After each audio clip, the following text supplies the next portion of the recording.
morning, everyone. I'm Constable Danny McKinnon, Public Information Officer. Today, Inspector Elton Hall of the Organized Crime Division and Jaron Peters from the Canada Border Services Agency, CBSA, will release the outcome of Project Poppy. Project Poppy was a drug enforcement investigation involving the Winnipeg Police Service and the CBSA that yielded over $3 million worth of heroin. Inspector Hall.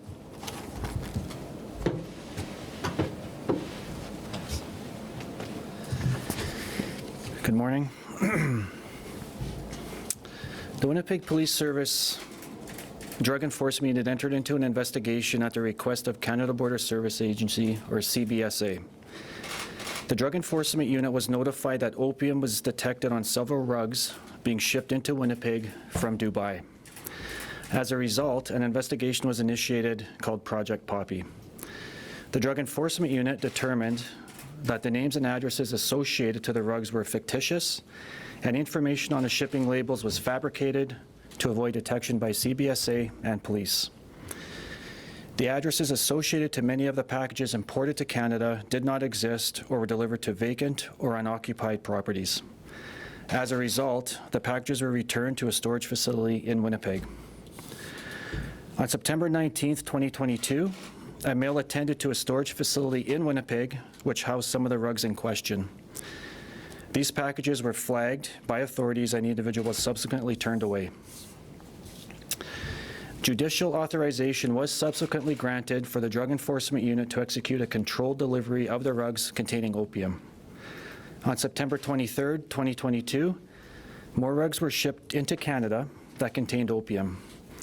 On this occasion, an address on Sedona Crescent was associated to the rugs.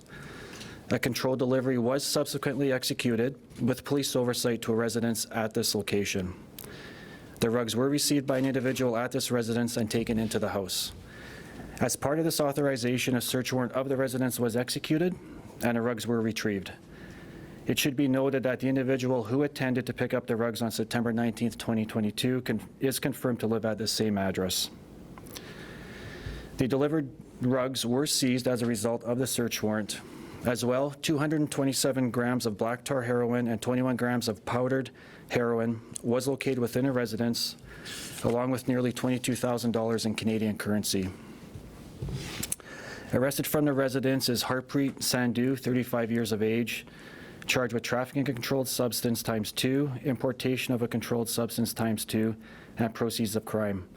As well, Gurpreet Mann, 39 years of age, is charged with the same offenses, and Manisha Grul, 26 years, is charged with the same offenses, both individuals living at the same address. Testing of the rugs determined that just under 10 kilograms of opium was located and seized within the rugs, which has an estimated street value of $2 million. In December of 2022, members of the Drug Enforcement Unit continued with Project Poppy, identifying a second opium and heroin drug traffic network operating in the Maples area of Winnipeg. This investigation was approximately 2 months in length and resulted in the execution of 2 search warrants in February at residences in Winnipeg. 7 individuals were arrested and police seized 7 kilograms of heroin or opium with the estimated street value of $1.4 million. Between February 3rd and February 8th of 2023, the Drug Enforcement Unit executed search warrants on 5 safety deposit boxes at financial institutions in Winnipeg, seizing roughly $473,000 in Canadian currency, all of which is believed to be proceeds of crime. As well, an estimated $120,000 in jewelry was seized. In conclusion, I will say the harmful effects of drugs continue to impact many in Manitoba. If you or anyone you know is suffering from addictions, you can call the Addictions Foundation of Manitoba at 1-855-662-6605. Anyone with information regarding gun or drug trafficking is asked to call Crime Stoppers at 204-786-TIPS, or an online submission can be placed at winnipegcrimestoppers.org. I will take questions at the end. First, I'm going to call up the Director of CBSA. Thank you.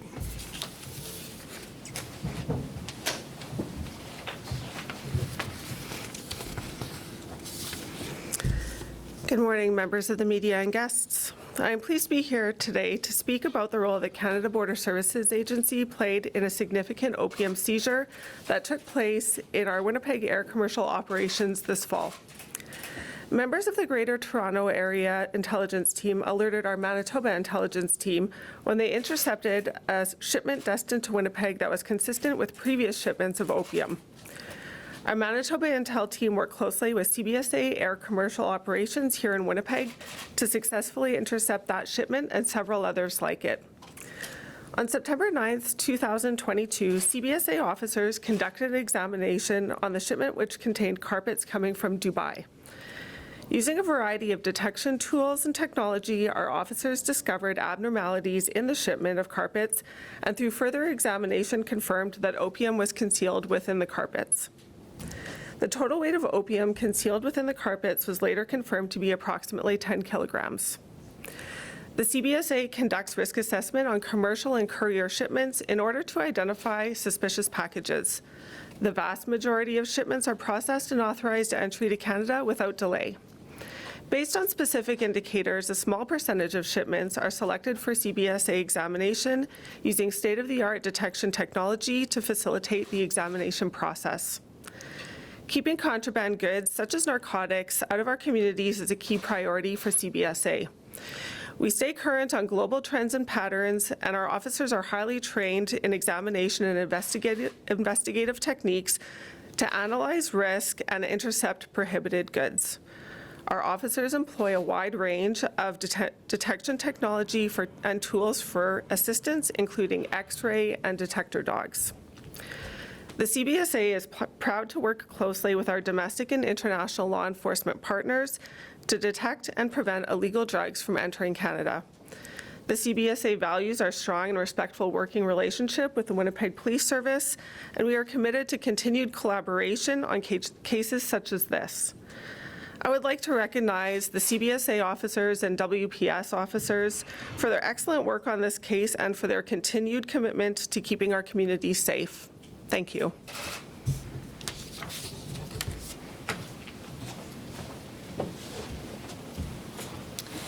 We'll now take some questions. I would just ask if they are pertaining directly to the drug enforcement part of the investigation. We'll turn them over to Inspector Hall. If it's a CBSA-oriented question, we'll call Jaron Peters back up. Thank you. I'm not sure who would be the best to answer this, but I mean, would this be considered a large-scale importation scheme? Like, this isn't small. If you guys both want to stand up, Chad, sorry, before we ask the question. It's okay. Yeah, I don't want to speak on behalf of CBSA, but I do think this is quite large. It's an international investigation, quite frankly, involving countries overseas. This is something I know CBSA has been dealing with, and in Winnipeg we're seeing more heroin now given the fentanyl crisis we have in the city. So for a lot of years you didn't see heroin in the city, but now with the new fentanyl crisis we have, there's much more heroin entering into the city. And then on the local level, I mean, considering this is an importation scheme, would this be kind of broken down to smaller suppliers down the line? I would assume so, yeah. Like, I think the individuals receiving this here are the ones who are actively importing it into the country, and then they'll break it down. They'll break down the carpets through a chemical process and then spread it out through the city. Can you say exactly how the opium was laced in the carpets? Can you describe that? Well, it's scientific, and it's a bit of a chemical process, but the carpets, you can see them here, they intertwine or weave threads through the carpet that contain the opium. So I'm not sure how they set this up. Maybe the opium's put onto the threads, or the threads are put into opium and it's laced into the carpet. But there's specific threads within a carpet that have the opium. And then there's a chemical process to extract the opium once it enters into Canada. So there's several steps to it, but you can break it down into tar, or you can break it down into a powder form. Were all the rugs found in the same fashion? Did it all, like all the heroin that was intercepted, the carpets found the same way? Was it brought into Canada the same way? Yes, yeah. You might not be able to say at this point, but I mean, do you think there's connections to international organized crime here? I mean, given they're importing internationally. Yeah, I'm comfortable in saying there is, yes. Would you consider the group here to be organized crime? They're definitely organized, and they're criminals, so I'm going to call them organized crime, yep. The practice of having these over to vacant houses, how common is that for drug traffickers? It's interesting. I'm not sure if this is just mistakes on their end or if they're testing the waters to see if police or CBSA officials are onto them. So they'll send these to vacant houses, people are intercepting, the packages are returned to facilities, and as you see here, the individual whose involvement actually goes to pick it up after the fact. So they don't want to deliver to the house right away. I think they're trying to test the waters to see if authorities are onto them. And you said there was, you detected abnormalities. Can you expand a little bit about what kind of things you detected when you found this? Some of the indicators that were found in the carpets are consistent with indicators that we found in previous shipments that were intercepted in GTA by their intel team as well. So there's different types of indicators that we know are present in previous shipments that we've seen there and elsewhere in the country. I can't comment on the specifics of the indicators that they noticed in GTA because I don't have that information in front of me, but what I can say is that it's not something that was new to us. We have seen it before. Jaron, you mentioned that you talked about intercepting some of, was it the carpets that you detected the abnormalities? Can you decipher, so was some of that seized by CBSA before it was delivered to the vacant houses? I'm just trying to understand.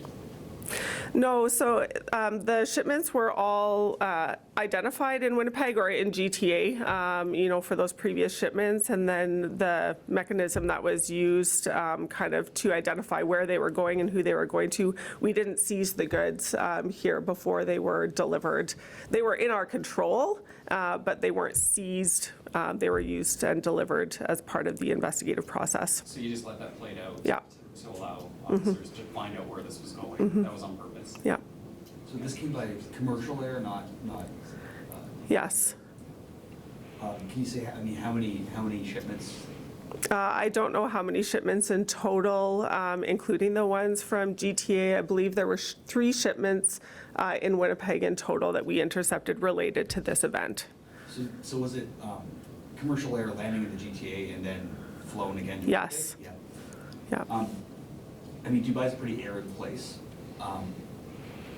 Does CBSA or WPS think this originated there, or was it brought from somewhere else to Dubai and then shipped here? That I don't know. We know that this shipment that arrived here originated in Dubai. Where it may have come from before that, I can't speculate on. Question for Inspector Hall, maybe, just to further expand on, do police have any idea, you know, what was going to happen with the heroin once it got here? Would it be distributed across Canada or just locally?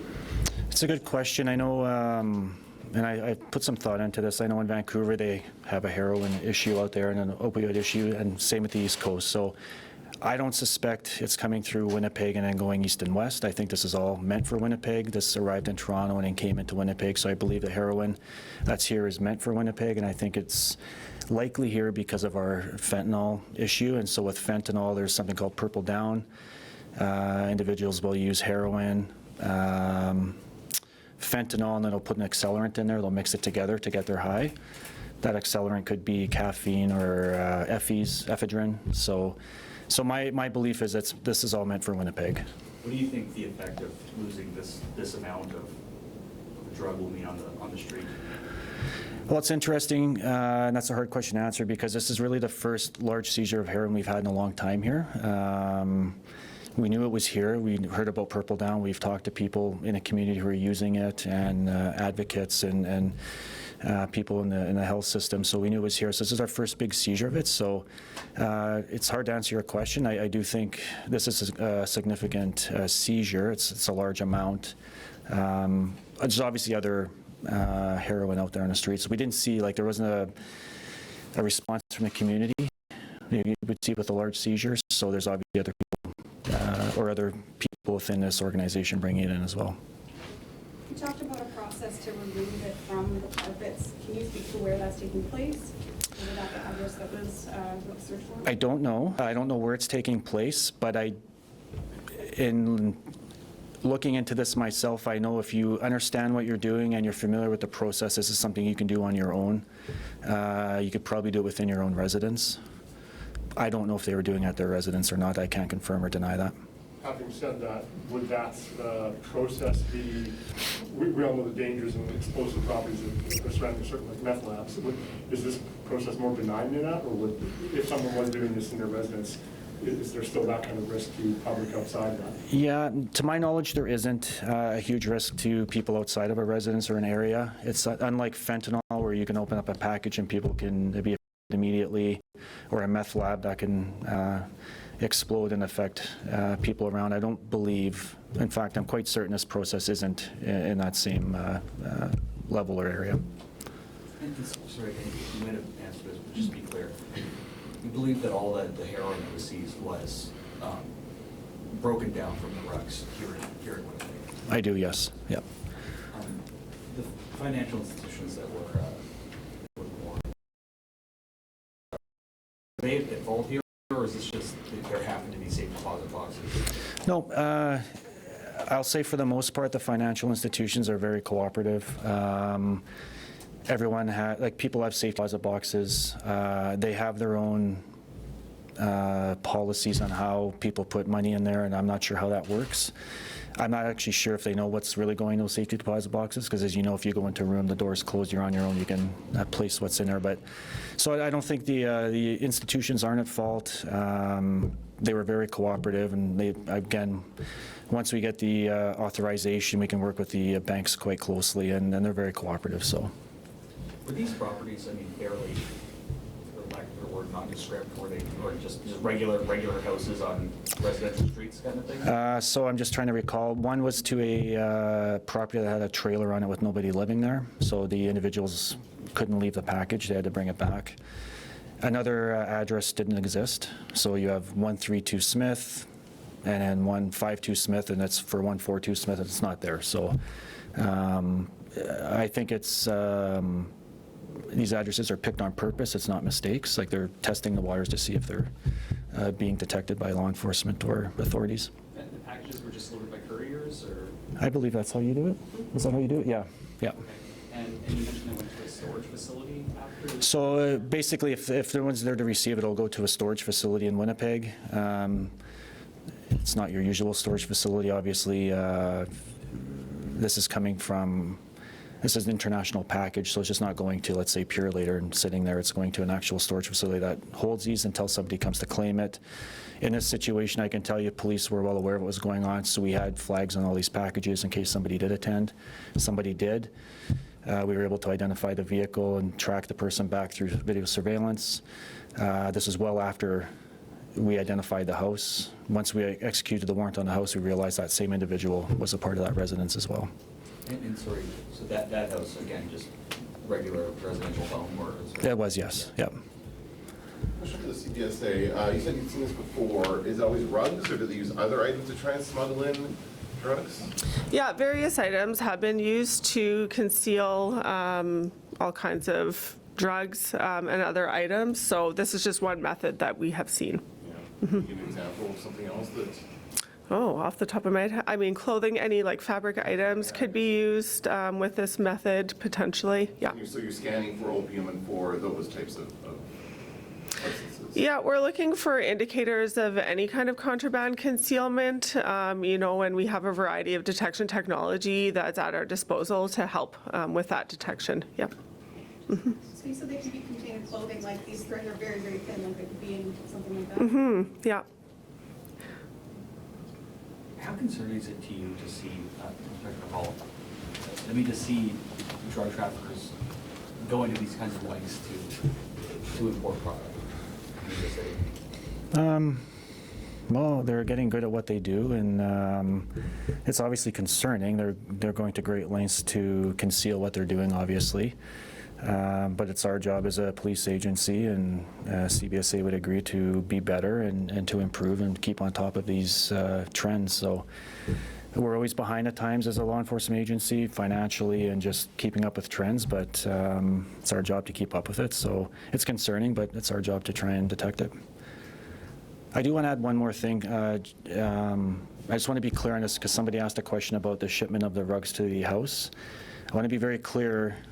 We didn't ship anything out on its own. The individual showed up. We knew this might be a package we could ship. The next package came in with an actual address to it. We attached ourselves to that package and delivered it ourselves with our oversight through authorization. No other packages were delivered to houses. I just want to be clear on that. We controlled all the shipments of the heroin and got all of it back, just so you guys are aware. Do you pose as a delivery person when you do that? I'm not going to comment on how we do it, but we do tricky things to do it. There's oversight. The package never leaves our site. We know where it is at all times, and once it goes behind a closed door, the warrant's executed fairly quickly. Any more questions? Thank you very much.